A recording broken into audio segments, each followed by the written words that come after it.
The Walking Dead's violent setting has provided the ideal setting for a variety of vicious antagonists, but its most recent antagonist is undoubtedly one of the best in the series, which further perplexes me as to why it took 15 years to introduce him. Over the years, some of The Walking Dead's most memorable and dangerous antagonists have been characters like Negan, the Governor, and Alpha. They each had unique personalities. Alpha was much more aloof and unsettling, while Negan was brash and gregarious. They are not the only enemies to stand out, though. While survivors like Jadis and Merle were some of the most interesting characters in the zombie universe, even though they weren't complete antagonists, minor villains like Joe and Pete made a significant impact in the original series despite having little on-screen time. The most recent threat to Dead City is more formidable than even the distinctive antagonists of the Walking Dead spin-offs, such as Genet, the Croat, Victor Strand, and Major General Beale. A number of new evil factions have been introduced in Season 2, but I wish TWD had introduced one intriguing gang leader sooner because he already seems like a formidable foe.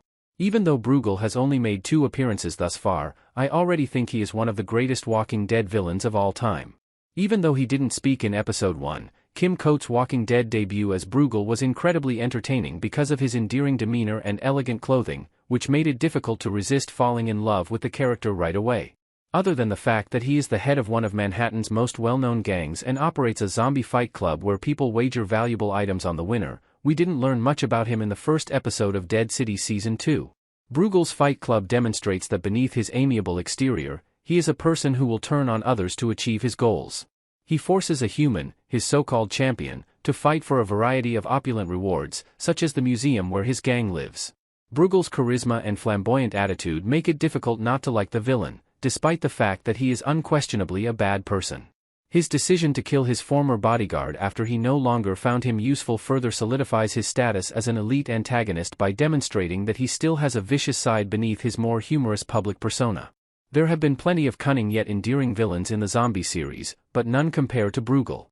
Even though Feisty Friendly is his first major role, he has a huge presence, and his role is difficult to compare to anyone else's. Even though he leads a sizable faction and is treated like royalty, Bruegel still lacks the authority of the Croat and the Dama, indicating that he will not emerge as the primary antagonist of Dead City.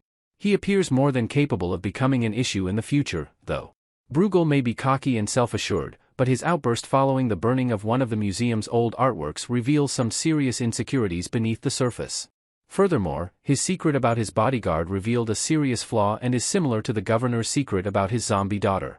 But unlike most of the villains we've seen, Bruegel was cold enough to kill his faithful servant without hesitation once his reputation was at stake.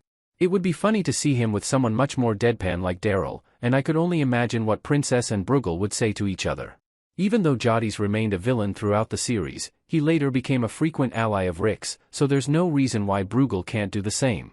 It would be a miracle for Bruegel to survive Dead City Season 2 because, of course, he is less likely to appear frequently because he is in New York and Kim Coates is a highly sought-after actor.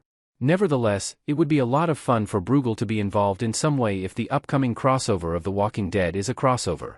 I think he would bring a lot of humor and charm to the series, whether it was a one-time appearance or he somehow joined the main cast.